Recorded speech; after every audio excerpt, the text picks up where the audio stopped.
चैतन्य स्वभावी भगवान आत्मा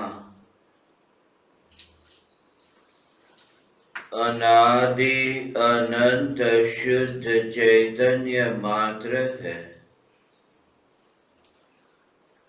ज्ञान मात्र है। मैं शुद्ध चैतन्य मात्र, ज्ञान मात्र, भगवान आत्मा हूँ।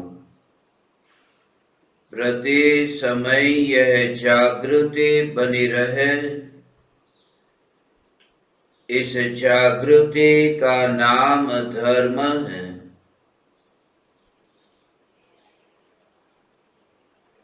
देह की प्रत्येक क्रिया के काल में और विकल्पों के बहते प्रवाह के काल में ज्ञानी को प्रति समय यह जागृति रहती है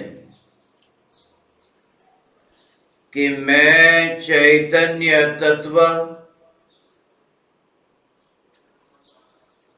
इस देह की किसी भी क्रिया में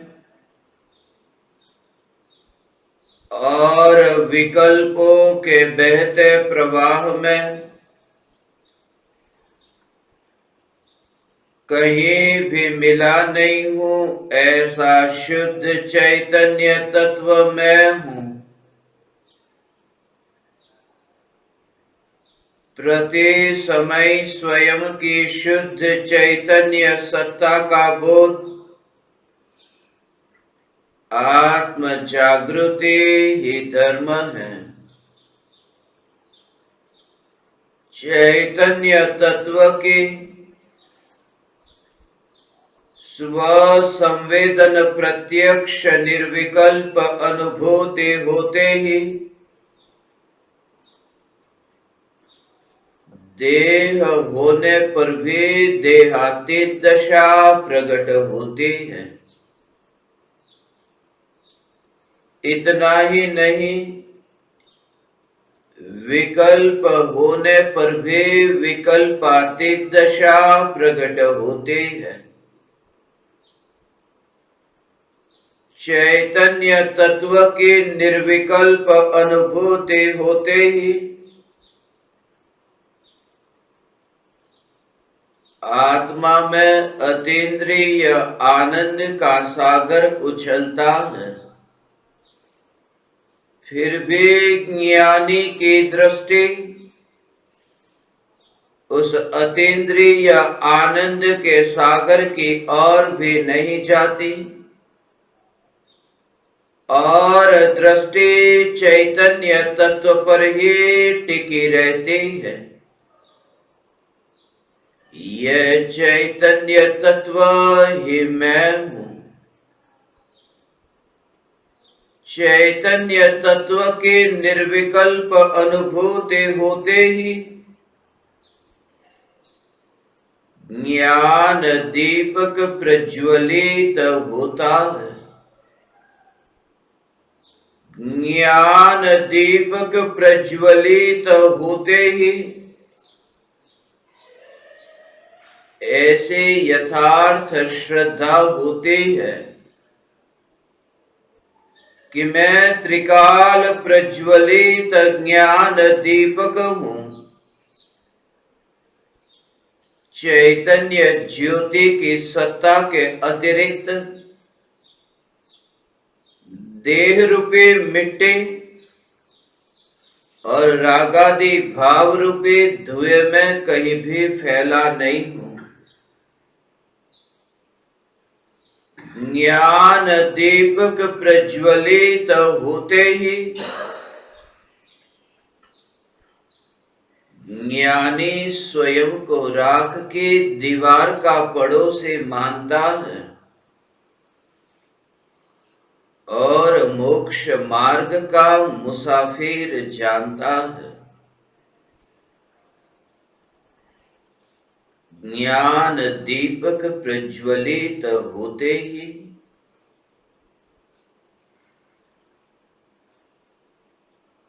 त्रिकाल चैतन्य ज्योति में एकत्व होते ही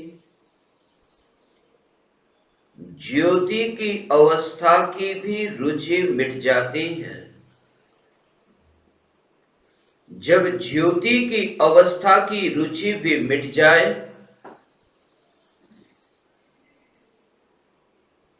तब फिर धुएं और मिट्टी की रुचि कैसे रहे?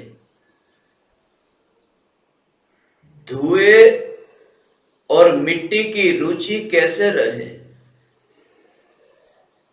धुआं भी अनित्य है और मिट्टी भी अनित्य है। धुआं और मिट्टी ये दोनों से न्यारी, डोलते हुए हिलते हुए ज्योति के परिणमन से भी न्यारी जो ज्योति की सत्ता है, ऐसे ही ज्ञानी को चैतन्य की सत्ता में एकत्व होता है। परम कृपालु देव ने अपूर्व अवसर काव्य में क्रोध, मान, माया, लोभ के विकारी भावों में मुनि का एकत्व तो नहीं होता, मगर छठे सातवें गुणस्थान वर्ती भावलिंगी मुनिराज को संचुलन कषाय के उदय से किस प्रकार के क्रोधादि भाव होते हैं, उसके संबंध में हमने कल थोड़ी चर्चा की थी। आज उसी बात को परम कृपालु देव ने और अलग ढंग से कहा है कि मुनिराज को बाहर में किस प्रकार के संयोग होते हैं, उन संयोगों के काल में, उन प्रतिकूल संयोगों के काल में, अनुकूल संयोगों के काल में उनकी आत्म स्थिरता कैसी होती है, वह अंतर परिणति की निर्मलता कैसी होती है, उसका वर्णन इस 8वें पद में किया। बहु उपसर्ग करता प्रत्यय पण क्रोध नहीं, वंदे चक्री तथापि न मळे मान जो, देह जाय पण माया थाय न रोम मां, लोभ नहीं छो प्रबल सिद्धि निदान जो। 4 कषायों के संबंध में यह वर्णन है। सबसे पहले बहु उपसर्ग करता प्रत्यय क्रोध नहीं।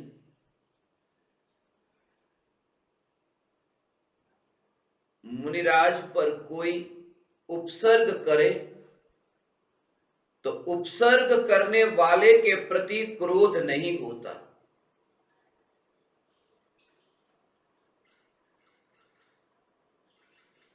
भाव उसका बहुत सूक्ष्म है। एक शत्रु है, शत्रु उपसर्ग करता है, जैसे शत्रु पत्थर की बरसात करता हो। मुनिराज के कोई शत्रु नहीं है, मगर पत्थर की बरसात करने वाले के लिए मुनिराज उसके शत्रु है। यह हो सकता है कि तुम्हारे कोई शत्रु न हो, मगर तुम बहुत से लोगों के शत्रु हो गए हो, यह हो सकता है। दूसरों को तुम्हारे प्रति शत्रुता का भाव हो, यह हो सकता है। और दूसरों को जो शत्रुता का भाव उत्पन्न होता है, उस कारण से तुम्हें कोई बंधन नहीं है, क्योंकि दूसरे के पुरुषार्थ की कमजोरी से तुम्हें कोई बंधन नहीं है। दूसरे के अंतर में होने वाले तुम्हारे प्रति जो शत्रुता के भाव है, उन शत्रुता का भाव, उन भावों को अजीव तत्व की श्रेणी में लिया, और तुम्हारे आत्मा में जो शत्रुता का भाव उत्पन्न होता है, उस भाव को आश्रव और बंध तत्व की श्रेणी में लिया। जो आश्रव और अजीव के बीच में भेद जानता है,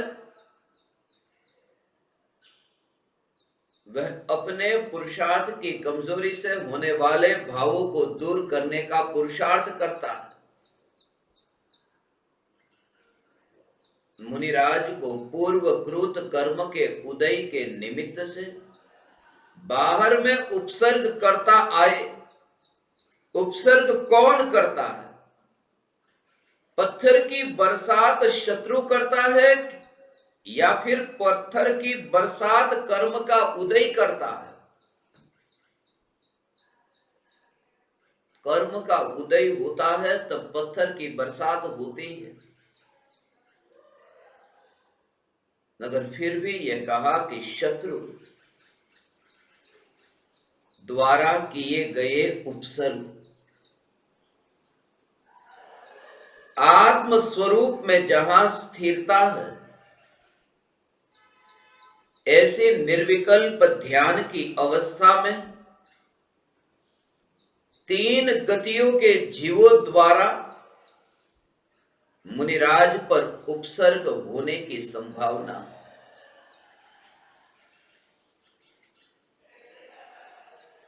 देव,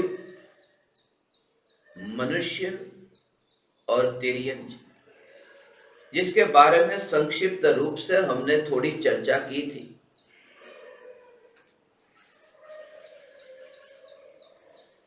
बहु उपसर्ग कर्ता प्रत्यय पण क्रोध नहीं। 3 दृष्टांत लिए थे।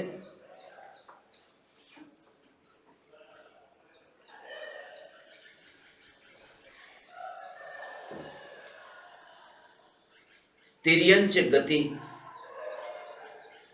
के जीव द्वारा जो उपसर्ग होता है, सुकुमाल मुनि शियाली और उसके 2 बच्चे द्वारा सुकुमाल मुनि पर उपसर्ग हुआ।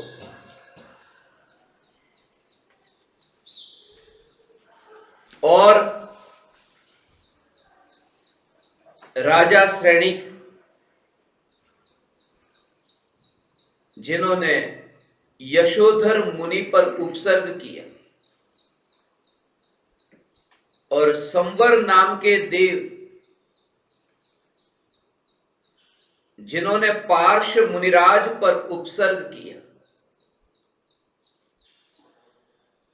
ये 3 गतियों के जीवों द्वारा मुनिराज पर किए गए उपसर्ग पूर्व का कोई ऋण बाकी हो।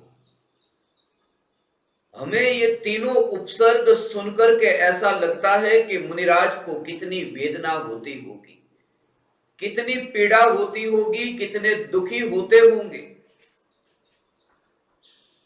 मगर जिस समय उन पर उपसर्ग होता है, उस समय शुद्धोपयोग रूप निर्विकल्प ध्यान भंग क्यों नहीं होता?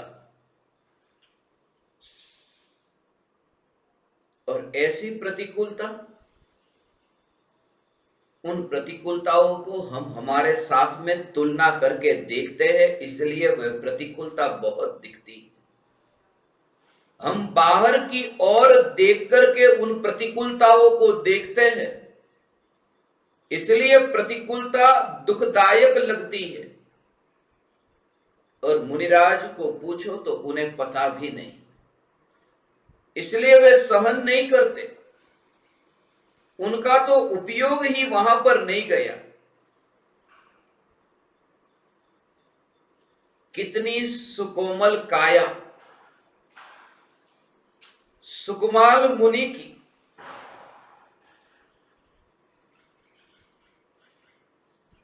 आयुष्य का उदय बहुत अल्प है। मुनिराज से जब उनकी मुलाकात हुई थी, गृहस्थ अवस्था थी, मगर मुनि ने कह दिया था पहले से ही 3 दिन का जीवन बाकी बचा है,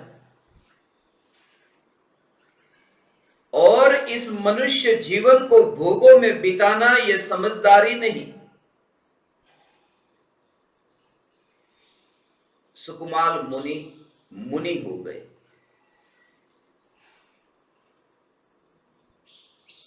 भर जवानी में 3 दिन का आयुष्य मुनिराज ने अपने ज्ञान में जाना था, और उनकी काया इतनी कोमल थी कि कभी कंकड़ पत्थर पर तो पैर नहीं रखे थे। सुकुमाल की मां ने, यशोभद्रा, जिन्होंने सुकुमाल के लिए एक कंबल खरीदा था, वह कंबल भी रत्न जड़ित था। और जब वह रत्न जड़ित कंबल सुकुमाल को दिया, तो वह भी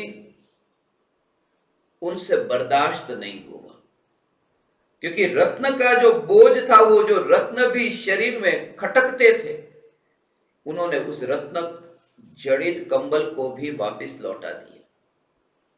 जब मां ने आरती उतारी थी, मंगल आरती सरसों के दाने से, राईना दाना थी एमनी आरती उतराई थी। घर से निकलते समय उनका शरीर ऐसा था कि वो राई के दाने को भी बर्दाश्त न कर सके, ऐसी उनकी काया थी कि राई के दाने भी उनके शरीर को चुभते थे। यदि आरती उतारी जाती तो उनके शरीर को राई के दाने भी चुभते थे। मगर जिस समय वो घर से बाहर निकले, पैरों में चप्पल नहीं, जूते नहीं, शरीर पर वस्त्र नहीं, वन की ओर जाते जाते उनके शरीर पर इतने जख्म, इतने घाव लगे। और जब वे वन में आत्मा के ध्यान में लीन हुए,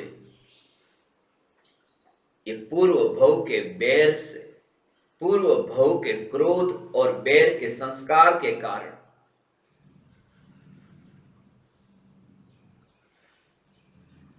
एक सियाली आई और उनके पैर को खाने लगी। 3 दिन का आयुष्य बाकी था। वो कैसे बाकी था? वो ऐसे ही बाकी था कि वो सियाली आकर के उनका पैर खाने वाली थी।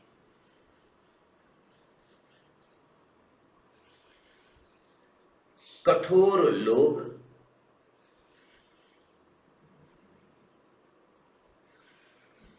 अपनी कठोरता दिखाने के लिए मार डालते नहीं हैं, तड़पा तड़पा करके मारना चाहते हैं। सियाली ने सुकमाल मुनि को खाया तो पूरा नहीं खाया, सिर्फ पैर खाया, और पैर भी पूरी तरह से नहीं खाया। ऐसे वो सियाली पैर खाती रही कि 3 दिन तक लगातार उनके पैर के मांस को खाती रही। ये पूर्व भव का बैर।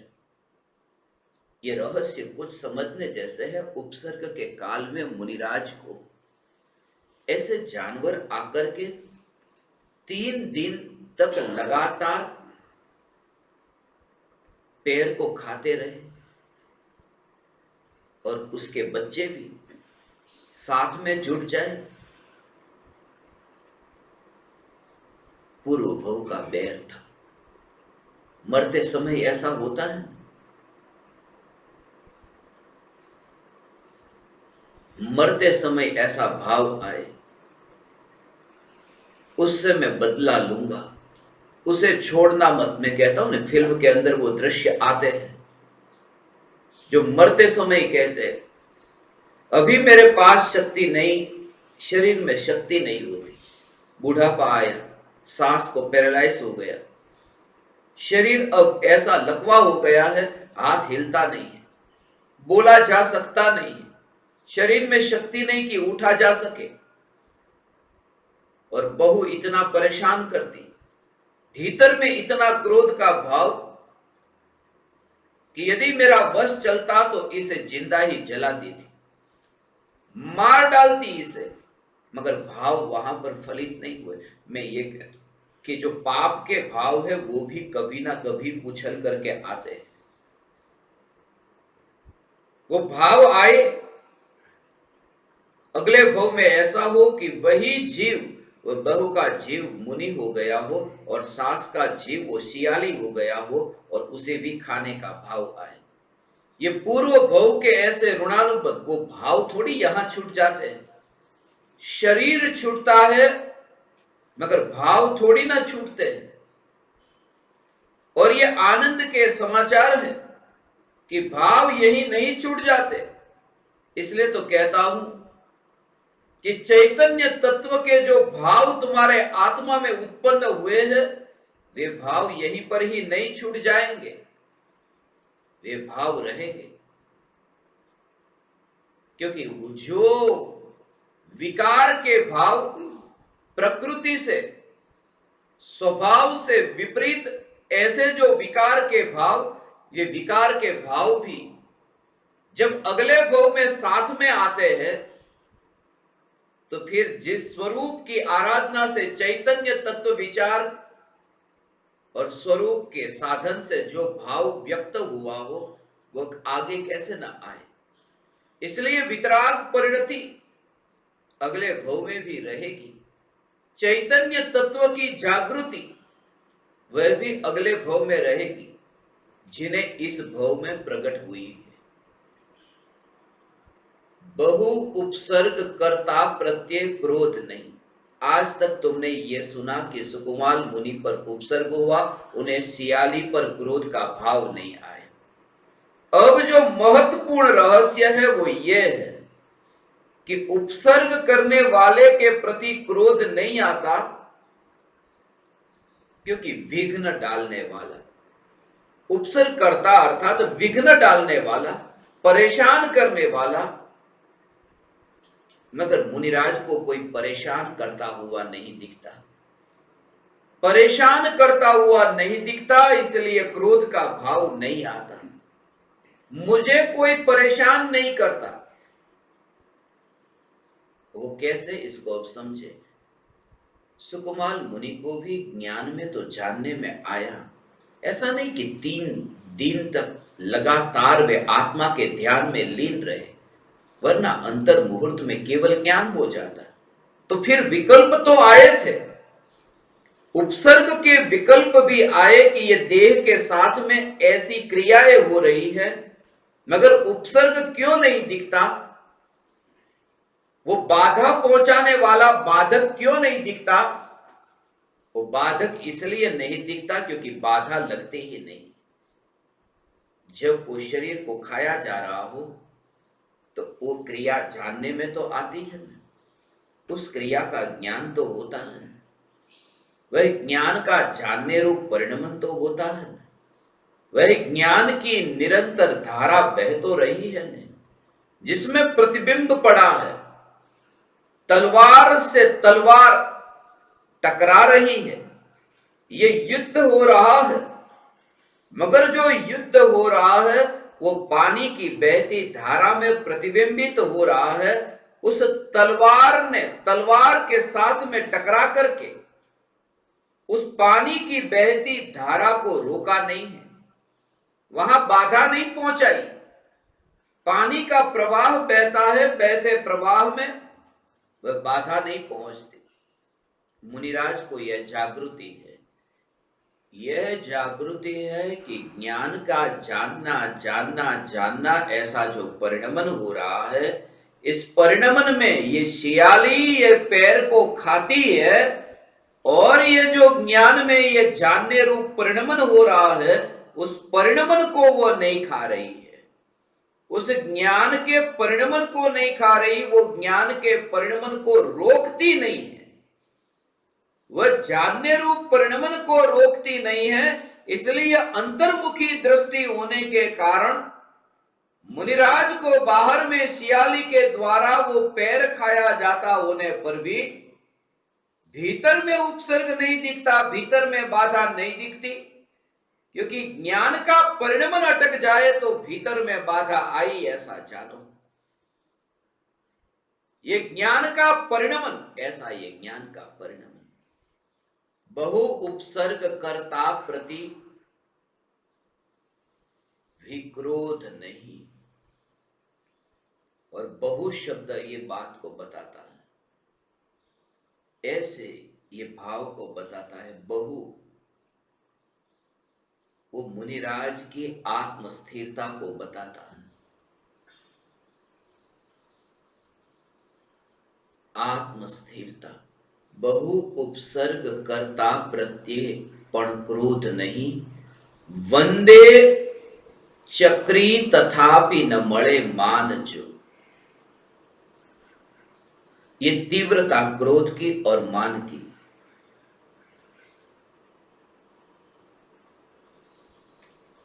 अभी ध्यान करने मत जाना, आंख खोल करके मेरी बात को सुनना, क्योंकि मैं तुम्हारे चेहरे को देख करके बोलता हूं। तुम्हारे लटके हुए चेहरे को देखूं तो मेरे मुंह से वाणी नहीं निकलेगी। इसलिए कल जो साधक बैठे थे कल की वाणी कुछ और थी, आज की कुछ और, इसलिए तुम्हारे चेहरे में देखता हूं सत्संग के प्रारंभ में जो कहता हूं रहस्य है, ध्यान से सुनना, क्योंकि ये जो उपसर्ग का स्वरूप मुनि के बारे में मैं कहना चाहता हूं।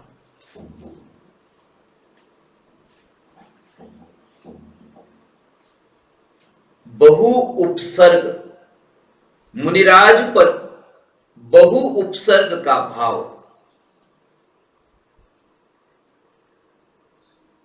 पार्श्वनाथ मुनिराज पर ये बहु उपसर्ग जितनी तीव्र वेदना और कष्ट बताते हैं उतना ही ये बताते हैं कि अंतर में इतनी गहराई होगी कि बाहर जो कुछ भी हो रहा है वो उनकी और मुनिराज का ध्यान नहीं जाता है। बाहर में जो कुछ भी हो रहा है उसकी और मुनिराज का ध्यान नहीं जाता। बहु उपसर्ग हो रहा है, इसका अर्थ कि भीतर में इतनी बहुत गहराई में स्वरूप में ऐसी परिणति निर्मल हुई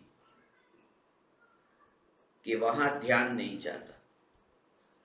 न तो द्वेष का भाव आया न तो राग का भाव आया, ये दोनों ही दृश्य एक साथ में।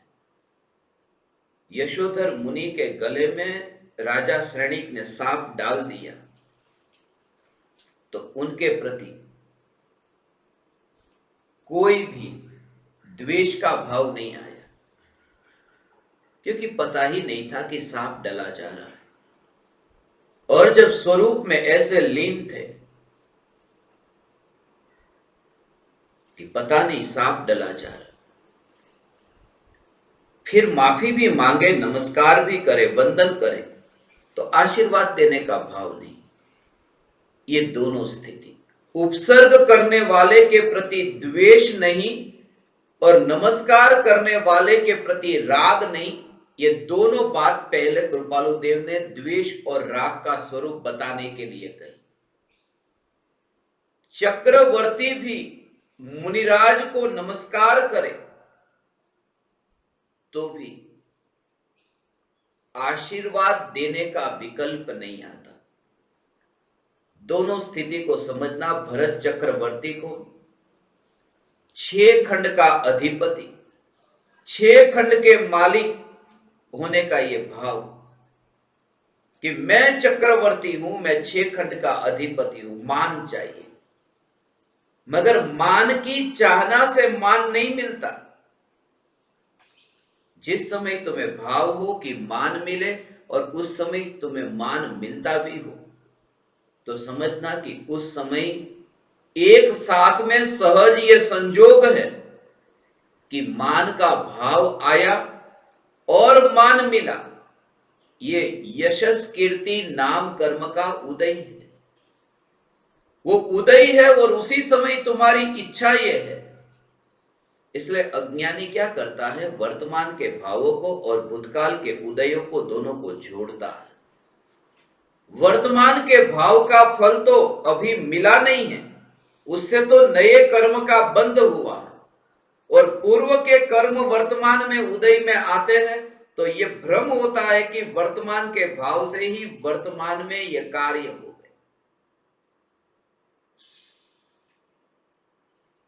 नौकर पर क्रोध किया कि तू समय पर आना, और नौकर अगले दिन समय पर आ गया तो लगता है मेरे क्रोध करने के कारण वो नौकर समय पर आया, मगर क्रोध के कारण तो पाप का बंध हुआ, और नौकर जो आया है वो समय पर वो पुण्य के उदय से आया है।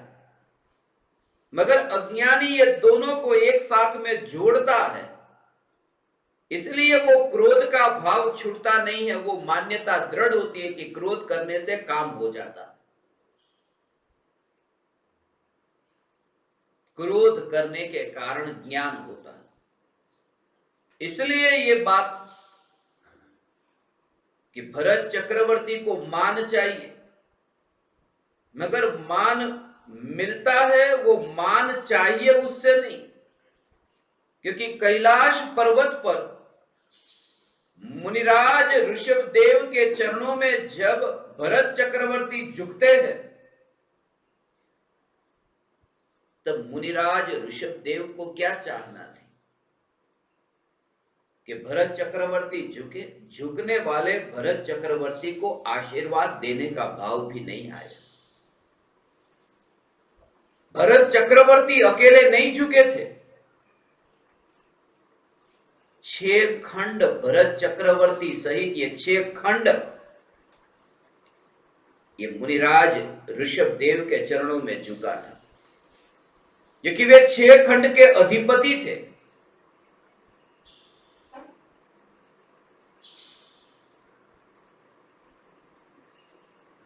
एक साथ में ऐसे उदय हो, भगवान के चरणों में स्वर्ग के देव झुकते हैं, तो स्वर्ग के देव झुके उसमें तो इतना अहोभाव नहीं कि वो भगवान है, पूर्ण वितरागी है। मगर मुनिराज के चरणों में भी झुके तो भी मुनिराज को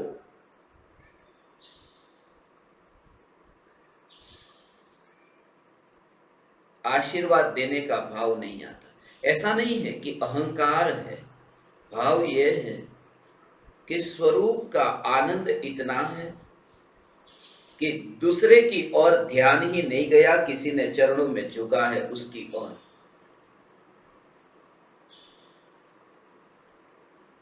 हाथ फैलाते ही नहीं, हाथ जोड़ने का भी भाव नहीं है और आशीर्वाद देने का भी भाव नहीं। ये दोनों भाव मुनिराज को नहीं, जिस समय वे आत्मा के ध्यान में लीन है। इसलिए तो छठे गुण स्थान में ही वह क्रिया होती, हाथ जोड़ने की क्रिया और आशीर्वाद देने की क्रिया। ये दोनों क्रियाएं विकल्प के काल की क्रिया है और मुनिराज को निर्विकल्प अनुभूति में ये चक्रवर्ती है। उससे क्या, चक्रवर्ती का जो पद है, ये दृष्टांत जो आपने सुना होगा ना कि सम्यक दृष्टि ज्ञानी चक्रवर्ती के भोग को भी कौवे की वीट समान देखते हैं।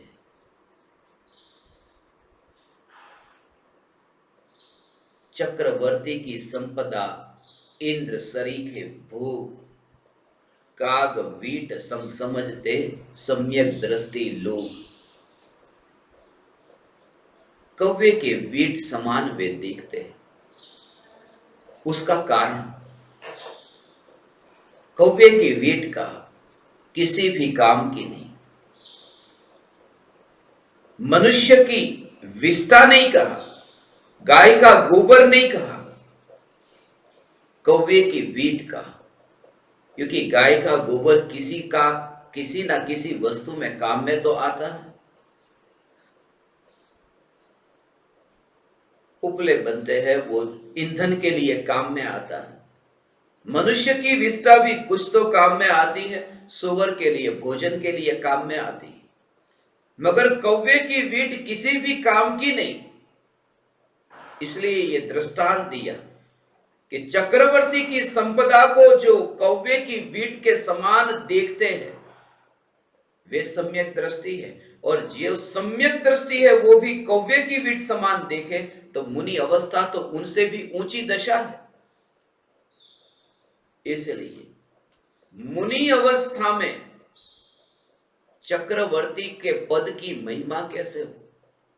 अब जरा विचार करो कि सम्यक दृष्टि चक्रवर्ती की संपदा को भी कौवे की वीट समान देखते हैं, तो सम्यक दृष्टि चक्रवर्ती वो अपनी संपदा को कौवे की वीट समान देखते हैं।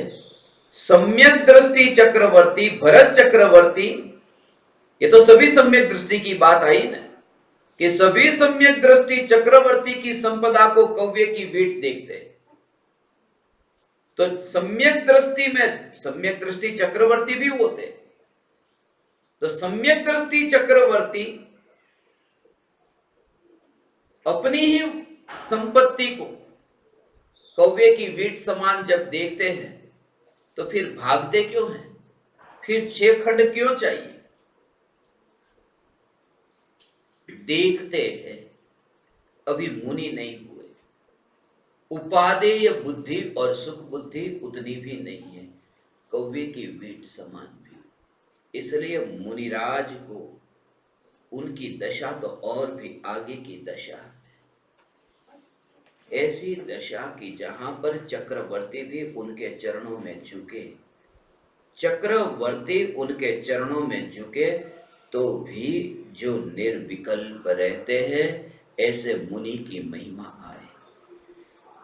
इसका रहस्य मैंने इस प्रकार से जाना, जो चक्रवर्ती है वो मुनिराज के चरणों में झुके, उसकी महिमा नहीं, और झुकने पर भी उसकी और देखने का भाव भी न आए, ये भी महिमा नहीं। महिमा ऐसी है, निर्विकल्प अनुभूति होती है, उस समय पर्याय जो द्रव्य में झुकती है, वितराग परिणति जो ज्ञायक में झुकती है, ज्ञायक में ढलती है, उस समय जो त्रिकाली ध्रुव ज्ञायक देव, जिसमें यह विकल्प नहीं होता कि पर्याय मुझ में झुकी है, जो पर्याय न्यायक में झुकी, मगर त्रिकाली ध्रुव न्यायक स्वरूप जो है, उस स्वरूप की चाहना नहीं थी कि पर्याय मुझ में झुके, उस स्वरूप की ऐसी इच्छा नहीं थी कि पर्याय मुझ में झुके, मगर वो जो द्रव्य है, वो द्रव्य जो निर्विकल्प है, वो जो द्रव्य निर्विकल्प है, वो निर्विकल्प द्रव्य निर्विकल्प ही रहा, उसमें वो विकल्प नहीं आया कि पर्याय मुझ में झुकी।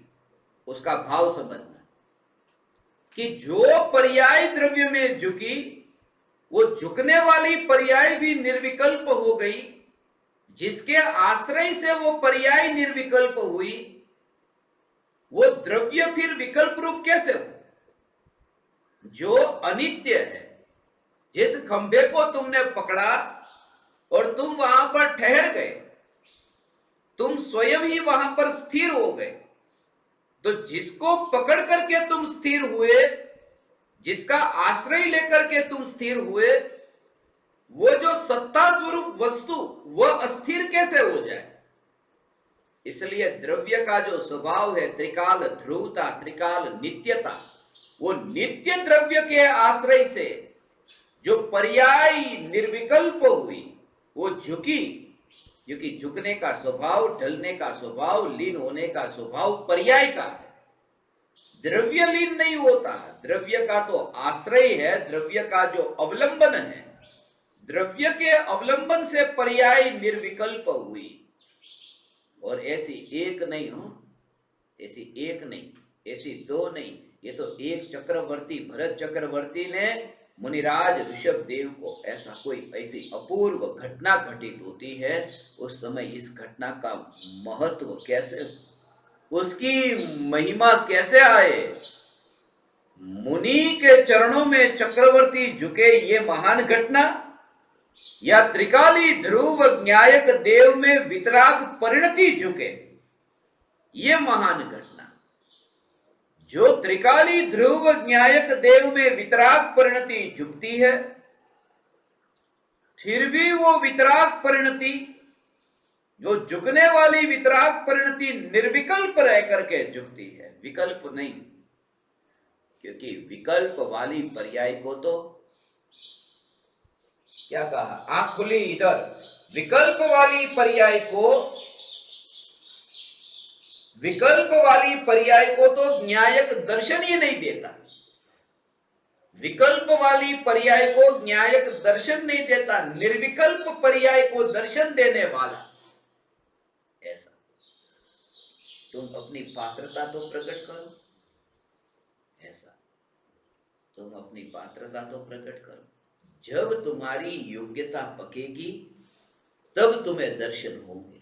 ऐसा निर्विकल्प अनुभूति की पर्याय जो है, वो निर्विकल्प अनुभूति की पर्याय के बिना तो वो न्यायक देव दर्शन नहीं देता। आंख में कण गिरा हो तो पहाड़ का तुम्हें दर्शन नहीं होता, तो पर्याय में विकल्प का कण गिरा हो तो त्रिकाली ध्रुव न्यायक देव जो चैतन्य की साक्षात मूर्ति, वो दर्शन कैसे दे? ऐसा ये त्रिकाली ध्रुव न्यायक देव वो पहले दर्शन नहीं देता था और अब दर्शन देता है। पहले दर्शन क्यों नहीं दिया? वो तो है ना, उसकी तो सत्ता है, उसकी सत्ता है। और पर्याय में तैयारी नहीं है कि पर्याय की तैयारी है, मगर वो उदय से नहीं जानता। वो जो सत्ता स्वरूप द्रव्य है वो जहां जानने में आता है वो उदय से जानने में नहीं आता। वो कर्म उसमें निमित्त नहीं, वो उसमें पर्याय का पुरुषार्थ निमित्त है। पर को जानने में कर्म का क्षयोपशम देखना और अपने को जानने में आत्मा का पर्याय का पुरुषार्थ देखना। सत्ता तो है। अभी मैं यहां पर बैठा था, 7:42 से मैं बैठा हूं। मैं मर नहीं गया, मैं तो सत्ता स्वरूप हूं, यहां पर हूं ना। मगर तुम्हें दर्शन आधे घंटे के बाद में हुए, ऐसा। तो पहले क्यों नहीं हुए? कि थोड़ा पुरुषार्थ कम था। कि नहीं, तुम तो इतने हथियार लेकर के बैठे थे, मोबाइल, लैपटॉप, कंप्यूटर, जो जो भी हथियार तुम्हारे पास था, तुम तो तैयार थे। मगर मैं तुम्हारे लिए पराया हूं, और पराये का दर्शन होता है उसमें कर्म कारण, वो कर्म की कैटेगरी, उसमें पुरुषार्थ की कमजोरी नहीं, उसमें कर्म के क्षयोपशम पर वो डाल देना ऐसा हो, वो कर्म के क्षयोपशम पर डाल देना। और चैतन्य परमात्मा जानने में ना आए तो पुरुषार्थ की कमजोरी समझना, उसे पुरुषार्थ की कमजोरी समझना। मेरी ओर देखो, अब तुम नहीं देखते तो वो किस वजह से? पुरुषार्थ कमजोर है तुम्हारा। कर्म का उदय ऐसा है, कर्म का क्षयोपशम ऐसा है कि आपका दर्शन मुझे नहीं होता, क्योंकि पराये का दर्शन, उसमें कर्म है, मैं क्या करूं? पराये का दर्शन तो कर्म से होता है ना, उसमें मैं क्या करूं? फिर एक चाटा पड़ेगा, वो भी कर्म से समझना, उसका भी दर्शन कर्म के उदय से समझ ले।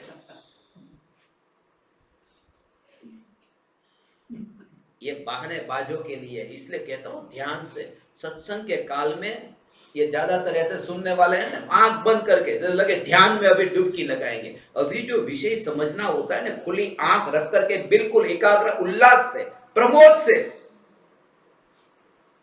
दूसरों को लगे कि ये अंतर्मुख हो गया, अभी इनकी दिव्य ध्वनि खिलेगी। अभी ध्यान से यहां पर देखो, ऐसा होता है। अभी यहां पर एक तो गिने चुने बैठे, उसमें भी ध्यान में लीन 2-4 हो जाए तो मेरा तो क्या हो जाए। इसके लिए कहना पड़ता है ऐसे कि पूरी तरह से ध्यान, आंख खुली रख करके ये विषय को समझने के लिए बैठे, जो आज तक कभी इसका स्पष्टीकरण नहीं हुआ। ध्यान तो बाद में कर लेना, मैं कहता हूं ध्यान का चैतन्य तत्व विचार बाद में रखेंगे, जिसमें ध्यान में ही लीन होने के लिए।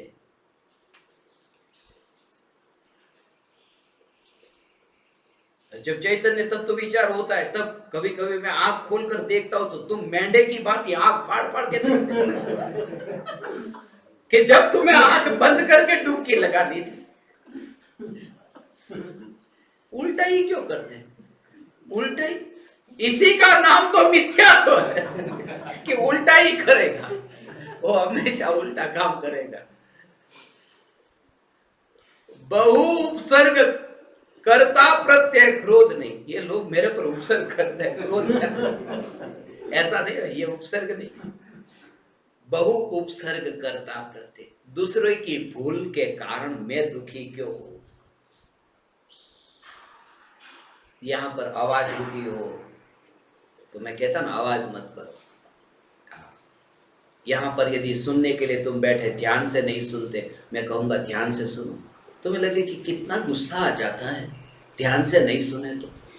अभी मैं ध्यान करने नहीं बैठा, ध्यान की दशा में होता तो तुम ढोल नगाड़े बजाते, मुझे कोई फर्क नहीं पड़ता। मगर सत्संग के काल में नसकोरा बोलावे तो तकलीफ पड़ेगी, कारण कि ये समय एवो छे ने। यदि मैं ऐसे बोलूंगा और यहां पर ये कोलाहल एक व्यक्ति का, सत्संग में तो शांति चाहिए। कोई गाना थोड़ी गा रहा हूं कि तुम्हारे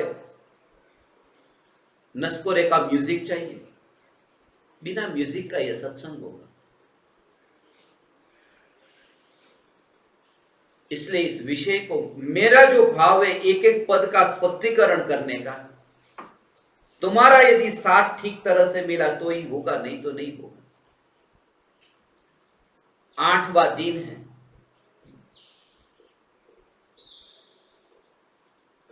आठ कर्म के उदय का दिन है। उदय आए तो मैं क्या करूं? दूसरे के बाहर के विषयों में जो कुछ भी संयोग वियोग और भाव वो हो, उसका कर्तापन को जानना और स्वयं को स्वयं का अर्थात पुरुषार्थ अपनी पर्याय में अपना ही देखना। पराये का उसमें कहीं पर भी कर्तृत्व नहीं। गुरु का उपदेश भी प्राप्त हुआ, गुरु का उपदेश सुनने को मिला और उपयोग अंतर्मुख हुआ, ऐसा मत देखना।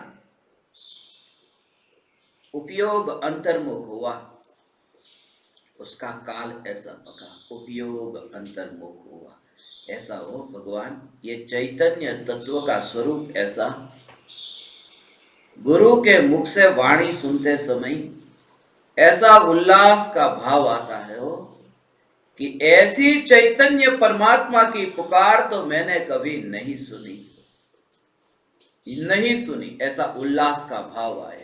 और उस समय ही फिर वो उल्लास का भाव भेद विज्ञान में परिवर्तित हो जाता है। और ऐसे ही तो तीर्थंकर भगवान की दिव्य ध्वनि सुनते सुनते सम्यक दर्शन होता है। वो निर्विकल्प होकर के होता है, मगर ये क्या समझ बैठा आंख बंद करने से हो जाएगा, वो गलती कर दी। उस समय ये वाणी सुनते समय उल्लास का भाव आता है। ये जो चैतन्य की पुकार सुनी, ऐसा उल्लास का भाव आता है कि अरे ऐसी चैतन्य परमात्मा की पुकार तो मैंने आज तक कभी नहीं सुनी, ऐसी।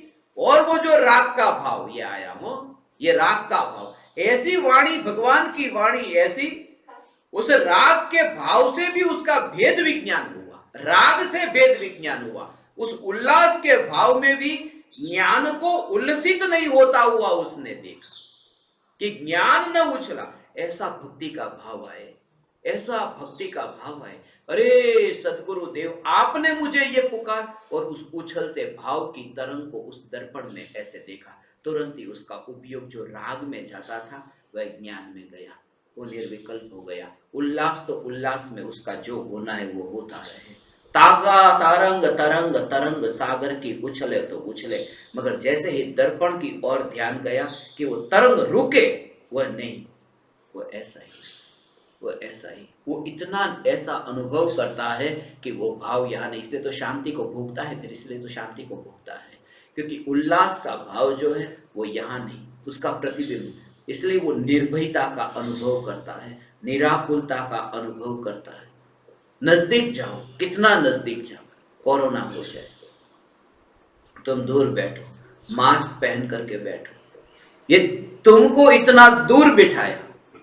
तुम जरा विचार करो, ऐसा वो जो श्रद्धा का बल कैसा होता है, ऐसे ही तो श्रद्धा का बल होता है। ऐसा है भगवान, ये तुम्हारा अहो भाग्य, ऐसा लगे। इतने हजारों रुपये खर्च करके विमान में यात्रा करके 24-24 घंटे ट्रेन में बैठ करके गाड़ी चला करके इतनी मेहनत करके जो तुम लोग आए, इतने दूर दूर से आए, उनको दूर बिठाया और मास्क पहन करके बिठाया और बिना टिकट खर्च किए, 1 रुपया भी खर्च किए बिना, जो घर में बैठे उनको मेरे नजदीक बिठाया। और बिना मास्क का बिठाया।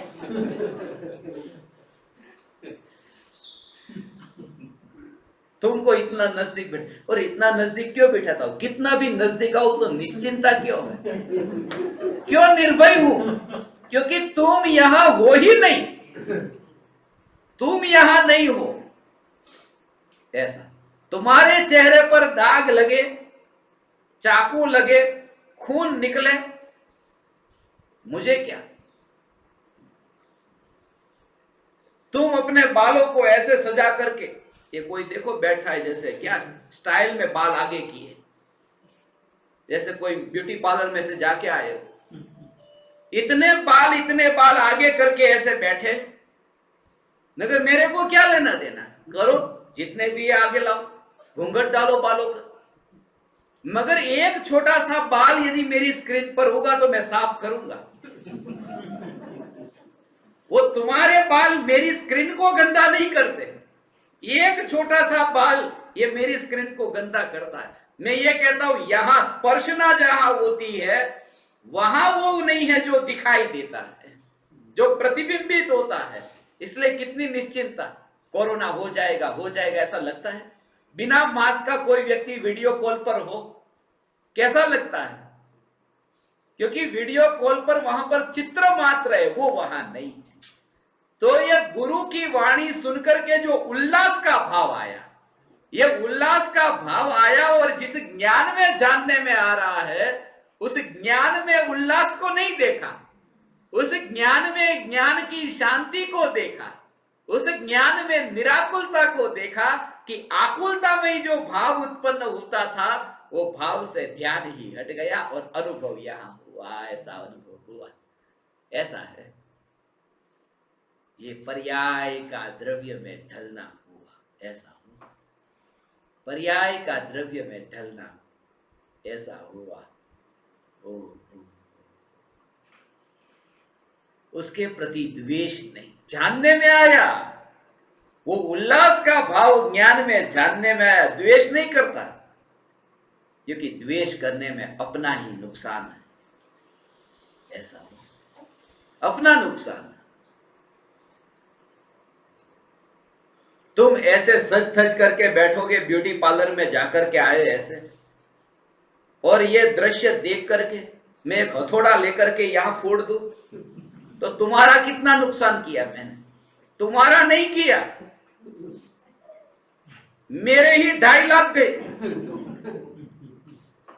तुम्हारा तो कुछ भी नहीं। वो 2.5 अक्षर का जो आत्मा, उसका ही नुकसान है।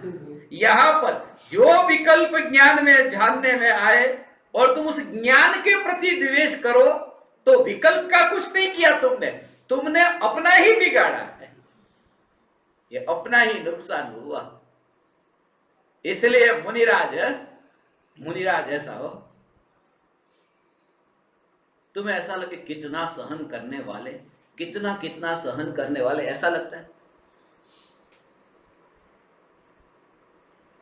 यहां पर हथौड़ा लेकर के मैं अपने कंप्यूटर को नहीं तोड़ देता तो तुम मेरी पूजा करोगे कि कितने महान, देखो कंप्यूटर को नहीं तोड़ते। अरे ये समझदारी है, इसमें क्या है? इतनी तो समझदारी होनी चाहिए ना। ये समझदारी है, कोई पुरुषार्थ किया, ये कोई बड़प्पन है, ये कोई उपकार किया? समझदार व्यक्ति यहां हथौड़ा नहीं मारता। समझदार व्यक्ति जो विकल्प ज्ञान में जानने में आए, उस ज्ञान के प्रति द्वेष के हथौड़े नहीं मारता, द्वेष के हथौड़े नहीं मारता, उस ज्ञान के प्रति द्वेष के हथौड़े नहीं मारता। ऐसा हो, हथौड़े मारने के विकल्प तो आएंगे, तो कोई कहे आप फिर हम पर इतने हथौड़े क्यों मारते? हथौड़े मारने के विकल्प तो आएंगे, मगर वो विकल्प है ना, वो विकल्प जिस ज्ञान में जानने में आते, उस ज्ञान पर हथौड़ा मारे तो अज्ञानी। विकल्प तो होंगे, मगर विकल्प ज्ञान में जानने में आए, उस ज्ञान पर हथौड़े नहीं मारते। अर्थात उस ज्ञान की पर्याय का विषय ये ज्ञेय बनना है। ऐसी जिनको श्रद्धा है, ऐसी जिनको श्रद्धा है,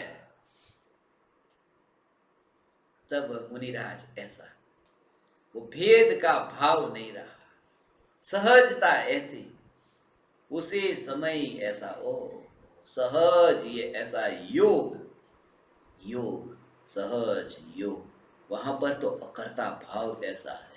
एक फकीर को किसी ने जैसे लाठी मारी ने, सिर के ऊपर जोर से लाठी मारी कि पेड़ के नीचे में बैठा था और डाली ऊपर से गिरी। ऐसा देख लिया, किसी ने कहा आपने इतना सहन कर लिया, उसके प्रति बैर क्यों नहीं बांधा कि तूने मुझे लाठी मारी, कि जैसे मैं पेड़ के नीचे बैठा ऊपर से डाली गिरे और मेरे सिर पर गिरे, सहज संजोग की बात है कि मेरा सिर भी वहां था और डाली वहां गिरी तो लाठी वहां गिरनी थी, ये योग मिल गया। कागड़ाનું બેસું ડાળનું તૂટવું એવું જે કહેવત છે, ऐसे ही वो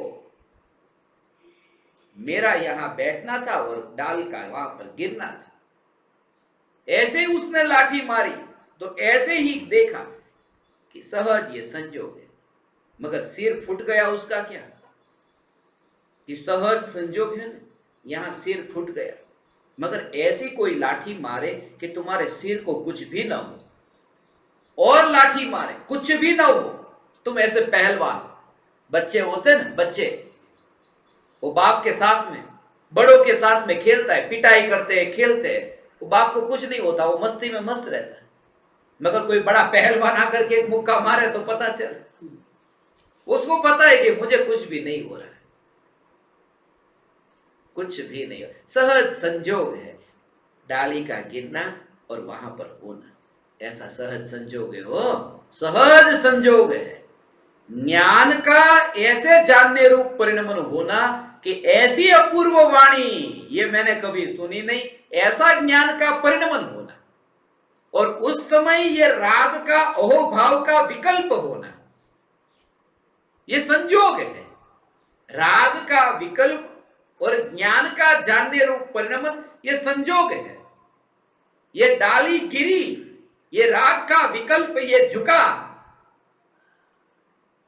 और ये ज्ञान की पर्याय में वो जानने में आया, मगर ज्ञान की पर्याय को छुआ नहीं उसने, ज्ञान की पर्याय को मारता नहीं है, ऐसा हो एक समय से पहले जो ज्ञान की पर्याय को मारे नहीं, कितना भी क्रोध का भाव आए, एक समय का ज्ञान का अस्तित्व उसको मार नहीं सकता, और कितना भी वितरागता का भाव प्रकट हो तो भी एक समय से ज्यादा ज्ञान की पर्याय को टिका नहीं सकता।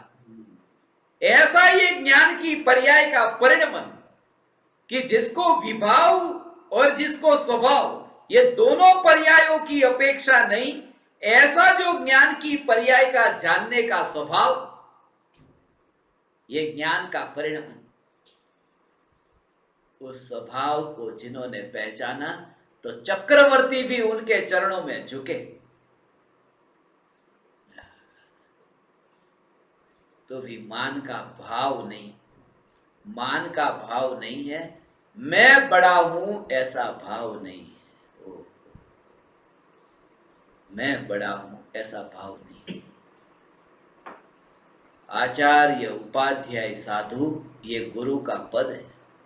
आचार्य को ये मैं बड़ा हूं, बाकी तो शिष्य है मेरे, मैं इस संघ का आचार्य हूं, ये बड़ा हूं, मैं बड़ा हूं ये जानने में आए, मगर निर्विकल्प ध्यान में लीन हो जाए, ऐसी दशा हो।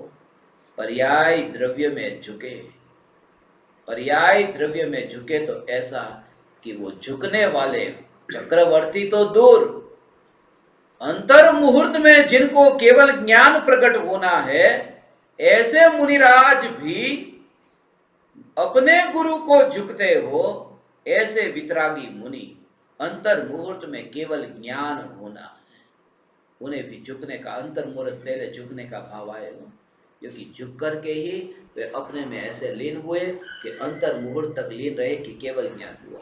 उस अंतर मुहूर्त के काल में लीन नहीं है, गुरु के अंदर भक्ति के भाव में, उसमें तो पूर्ण रूप से वो भगवान आत्मा में ही ऐसी मस्ती है। मगर जब वो राग का भाव आता है, झुकने का विकल्प आता है, वो आता ही आता है। अंतर मुहूर्त पहले तक ये भाव, क्योंकि जब श्रेणी होती है ना 8वें गुणस्थान से, फिर 9वें में, 10वें में और 12वें में, इन गुणस्थानों में, श्रेणी के गुणस्थान में, छठे वो अंतर मुहूर्त का काल है उसका। तो अंतर मुहूर्त पहले, वो जो 7वें गुणस्थान से पहले छठे गुणस्थान में था, वो अंतर मुहूर्त पहले ऐसा भाव उसको आया, झुकने का भाव आया। गुरु को झुका, ऐसे कहते हैं इसे, गुरु को झुका कि अनंत सिद्धों के साथ विराजमान हुआ। मगर गुरु को झुका इसलिए नहीं, गुरु को झुकना बंद हो गया और पर्यायी द्रव्य को झुकी, पर्यायी द्रव्य में झुकी ढली। ढली का भाव यह है,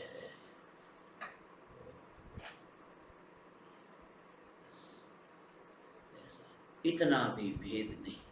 कुर्सी पर जैसे तुम बैठे हो, जमीन पर जैसे तुम बैठे हो, ऐसे ही पर्याय विराजमान हुई द्रव्य में, पर्याय द्रव्य में विराजमान हुई, कहीं बाहर से विराजमान नहीं हुई।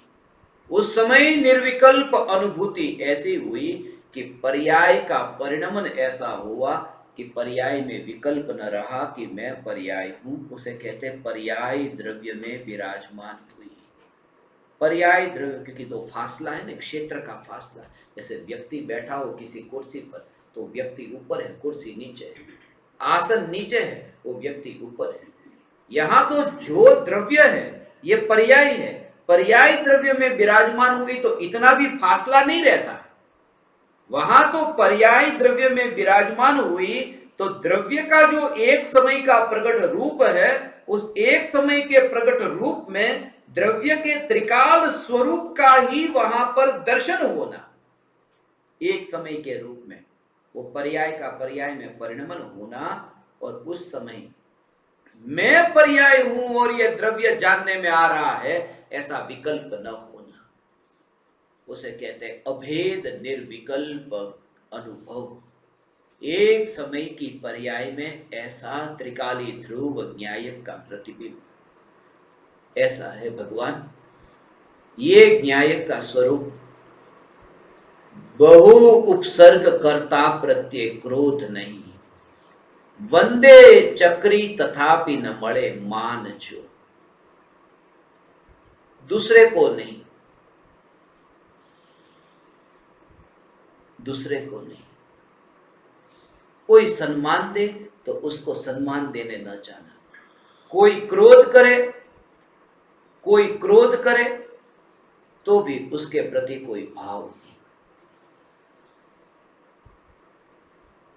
क्रोध करने वाले के प्रति कोई भाव नहीं।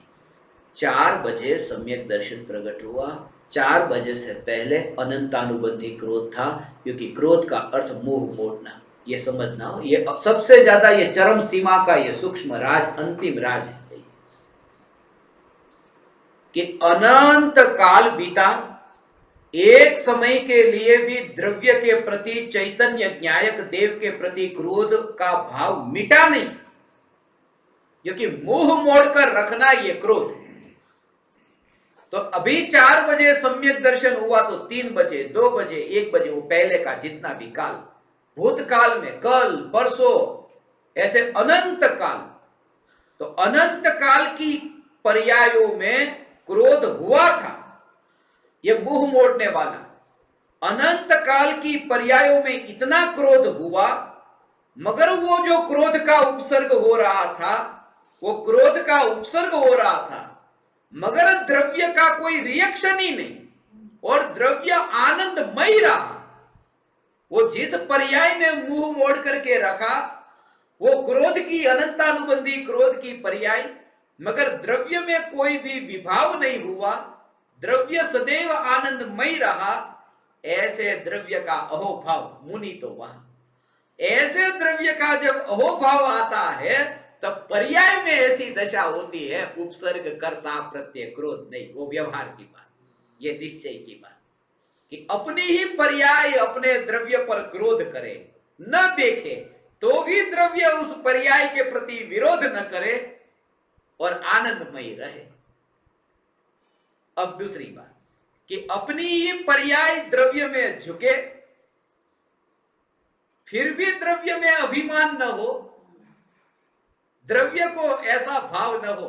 पर्याय द्रव्य का सम्मान करती है, मगर द्रव्य पर्याय का सम्मान नहीं करता। पर्याय तो द्रव्य का सम्मान करती है, झुकती है, मगर द्रव्य नहीं झुकता। ऐसा महान द्रव्य जिसे झुकने का भाव नहीं, अंदर में मान का भाव नहीं आता। मान का भाव क्यों नहीं आता है? उसका कारण कि इतनी तो झुक रही है मुझ में, इतनी तो मुझ में झुक रही। मुनि के चरणों में कोई झुकता है, मुनि मानते मुझ में कोई झुक ही नहीं सकता। मेरे में कौन झुके? कि इतना तो झुके, नहीं झुकता। पर्याय जब द्रव्य में झुकती है तब उस द्रव्य का लक्ष्य है, उस द्रव्य का जोर है जिसको कोई झुकता ही नहीं, वो अपने में है, जो न किसी को झुकता है न किसी को झुकाता है। ऐसा जो द्रव्य है, जो है वो सत्ता। पर्याय द्रव्य में झुकी ऐसा जोर नहीं है, द्रव्य सत्ता स्वरूप है ऐसा। अहो भाव, अहो भाव का अर्थ मान नहीं, अहो पर्याय का द्रव्य में ढलना। ऐसा जो स्वभाव चक्रवर्ती नहीं, चक्रवर्ती नहीं, ये पलटती पर्याय। चक्र का अर्थ है घूमना, ये पलटने वाली पर्याय, ये परिणमित होने वाली चक्री, ये चक्रवर्ती अर्थात पलटने वाली ये पर्याय द्रव्य में ढले तो भी द्रव्य में कुछ भी नया नहीं होता, द्रव्य में अभिमान नहीं आता। द्रव्य सदैव जैसा है ऐसा ही रहता है। ऐसे द्रव्य के आश्रय से पर्याय में मुनि ऐसे होते हैं। ये व्यवहार की बात, ये दो बात हुई, क्रोध की और मान की। निश्चय से व्यवहार प्रकट होता है ये। अब माया और लोभ की बात। आप परमात्माओं ने मुझे शुरुआत में आंख बंद रखकर और बाद में आंख खोल करके सुना। मैं ऋणी हूं आप परमात्माओं का, जिनके निमित्त से मेरी साधना हुई। आप समझ परमात्माओं को प्रणाम करता हूं, मेरे प्रणाम स्वीकार।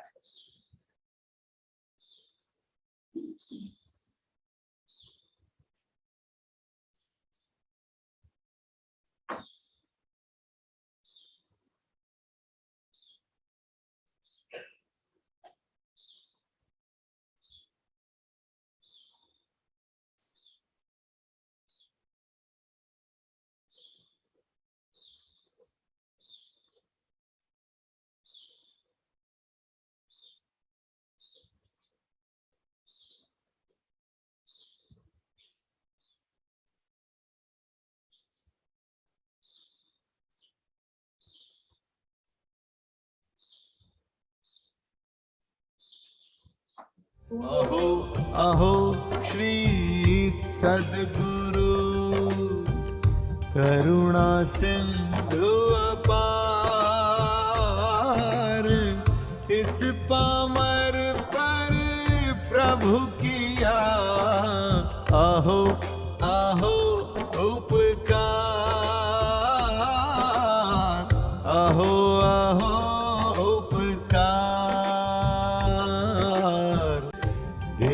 सहित जिनकी दशा वरते देहा